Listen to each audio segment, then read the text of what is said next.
Hello friends, நம்ம எல்லாரும் KGF படம் பார்த்துப்போம். உண்மையான கேஜிஎஃப்ல இருக்க தங்கத்தை அரசாங்கத்தால் எடுக்க முடியல. அதுக்கு காரணம் என்ன அப்படின்னு பார்த்தீங்கன்னா, அந்த தங்கத்தோட மதிப்பை விட அதை எடுக்கிறதுக்கான செலவு அப்படிங்கிறது ரொம்ப அதிகமாக இருக்கிறதுனால தான் அதை இப்போ சடனாக ஸ்டாப் பண்ணி வச்சுருக்காங்க.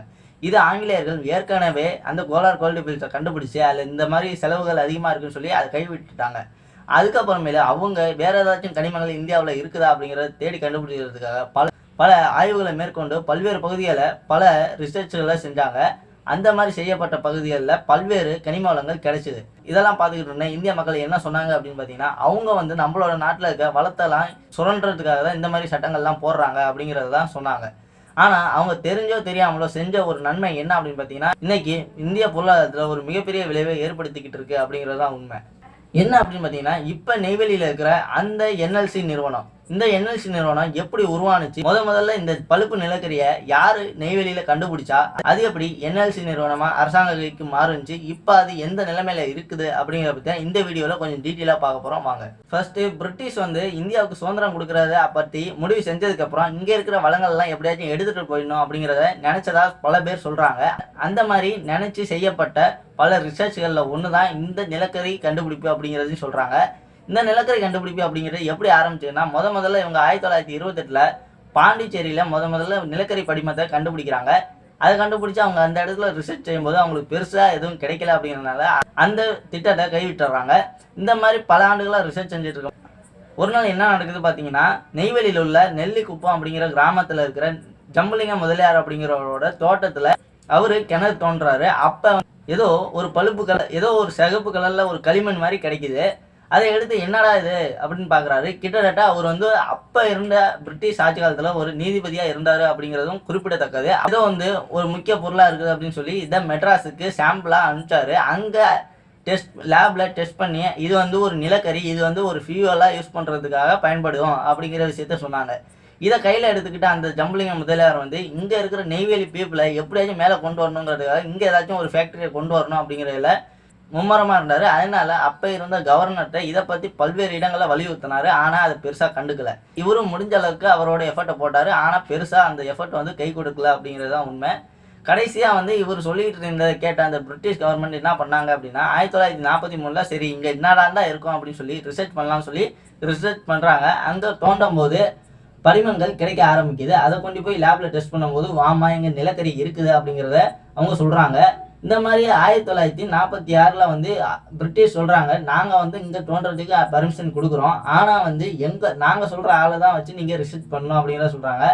அந்த பிரிட்டிஷ் கவர்மெண்ட் சொன்ன ஆர்கியாலஜிஸ்ட் யார் அப்படின்னு பார்த்தீங்கன்னா, HK கோஸ் அப்படிங்கிற ஒரு ஆர்கியாலஜிஸ்ட் தான். இவர் அமெரிக்காவை சேர்ந்தவர்.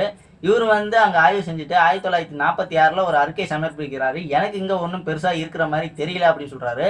இருந்தாலுமே பரவாயில்ல அப்படின்னு சொல்லி ஆராய்ச்சி செய்ய சொல்கிறாங்க. அப்படி ஆராய்ச்சி செஞ்சுட்டு இருக்கும்போது 1947 இவர் ஒரு விஷயத்தை கண்டுபிடிக்கிறாரு. கிட்டத்தட்ட 500 டன் அங்கே நிலக்கரி இருக்கிறத கண்டுபிடிக்கிறாரு. அதுவும் பழுப்பு நிலக்கரி இருக்கிறத கண்டுபிடிக்கிறாரு. 1947 ஒரு அறிக்கையை சமர்ப்பிக்கும் போது இங்கே 500 டன் நிலக்கரி இருக்குது, இதை நாம் பெரும்பாலும் ரயில்வேஸுக்கு யூஸ் பண்ணலாம் அப்படிங்கிற விஷயத்த அவர் சொல்லிட்டும் மேற்கொண்டும் ஆராய்ச்சியை மேலே தொடர்றாரு. அப்படி தொடரும் போது இவருக்கு வந்து மிகப்பெரிய ஒரு ஷாக்காக வந்து அந்த இடத்துல ஒரு அமையுது. என்ன அப்படின்னு பார்த்தீங்கன்னா, 1948 இவர் கண்டுபிடிக்கிற விஷயம் என்ன அப்படின்னு பார்த்தீங்கன்னா, கிட்டத்தட்ட 2000 மில்லியன் டன் நிலக்கரி அங்கே இருக்குது அப்படிங்கிறத அவர் ஆய்வறிக்கையாக சொல்கிறாரு. ஆனால் அங்கே யாருமே நம்பல பெருசா. என்னடா இவர் இவ்வளோ விஷயத்த சொல்கிறாரு அப்படின்னு சொல்லி எல்லாருமே ஆச்சரியப்பட்டாங்களே தவிர, ஆனால் யாருமே அங்கே பெருசாக நம்பலை அப்படிங்கிறது தான் உண்மையாக இருந்துச்சு. அங்கே போய் நேரில் பார்த்ததுக்கப்புறம் தான் அவங்க உண்மையை என்ன அப்படிங்கிறதையும் புரிஞ்சுக்கிட்டாங்க. அதுபடி 1949 அவங்க ஒரு விஷயத்த சொல்கிறாங்க. இங்கே வந்து இதை தோன்றதுக்கான குவாரி அமைக்கணும் அப்படிங்கிற விஷயத்த சொல்கிறாங்க. கிட்டத்தட்ட 3 பிரிவுகளாக பிரித்து அங்கே குவாரியை அமைச்சு அது மூலயமா தோண்டி நிலக்கரியை வெளியே எடுத்து ரயில்வேஸுக்கு அதிகமாக யூஸ் பண்ணாங்க. அது மட்டும் இல்லாமல் ஏகப்பட்ட விஷயங்களுக்கு இந்த நிலக்கரியை ஃபியூவலாக யூஸ் பண்ணிக்கிட்டாங்க அப்படிங்கிறது ஒரு முக்கியமான விஷயமா பார்க்கப்படுது. இப்படி பிரைவேட்டாக இந்த நிலக்கரி சுரங்கம் நெய்வேலி லிக்னைட் கார்பரேஷன் அப்படின்னு மாற்றப்பட்டது என்னைக்கு அப்படின்னு பார்த்தீங்கன்னா, 1956 நேருவோட பீரியடில் தான் இது இந்தியாவுக்காக அளிக்கப்படுற ஒரு பொதுத்துறை நிறுவனமாக மாற்றப்படுதுன்னு சொல்லி அறிக்கையை வெளியிடுறாரு. இதுபடி 1956 இன்னைக்கு வரைக்குமே அது NLC நிறுவனம் ஒரு பொதுத்துறை நிறுவனமாக இருக்குது அப்படிங்கிறது ஒரு முக்கியமான விஷயம். இப்போ இந்த NLCயை பற்றி சொல்லணும் அப்படின்னா, இந்த NLC ஒரு நவரத்ன அந்தஸ்து பெற்ற ஒரு நிறுவனமாக இருக்குது. நவரத்ன அந்தஸ்துனா என்னடா அப்படின்னு நீங்கள் கேட்கலாம். நவரத்ன அந்தஸ்துனா எந்த ஒரு நிறுவனம் 60% மேலே ப்ராஃபிட் ஈட்டி கொடுக்குதோ அது வந்து நவரத்ன அந்தஸ்துல வரும் அப்படின்னு சொல்றாங்க.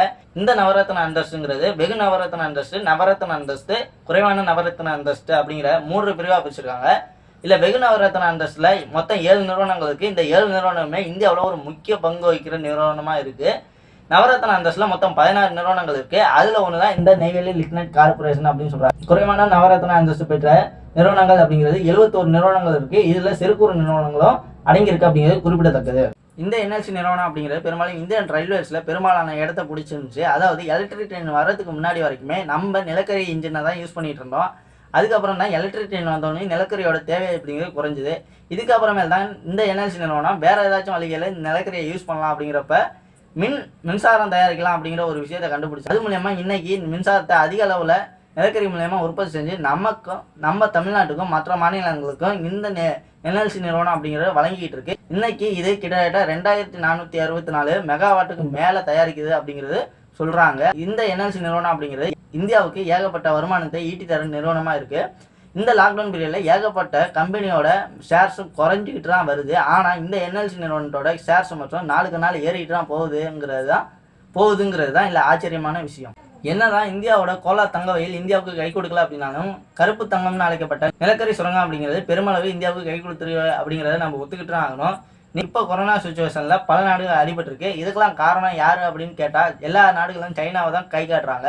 அப்படி சைனாவில் இருக்கிற பல்வேறு நாட்டோட நிறுவனங்கள் இந்தியாவுக்குள்ள வரணும் அப்படிங்கிறதையும் அவங்க சொல்லிக்கிட்டு தான் இருக்கிறாங்க. ஒருவேளை பல நாட்டு நிறுவனங்கள் இந்தியாவுக்குள்ள வந்தாதான் வளர்ச்சி அடைய முடியுமா, இல்ல இங்க இருக்கிற நிறுவனங்களை வச்சு நம்ம வளர்ச்சி அடைய முடியுமா அப்படிங்கிறத நீங்க கீழே கமெண்ட் பண்ணுங்க. மேலும் இது போன்ற தலைப்புகளில் பேசணும் அப்படின்னு நினைச்சீங்கன்னா அது என்ன அப்படிங்கிறத கீழே கமெண்ட் பண்ணுங்க.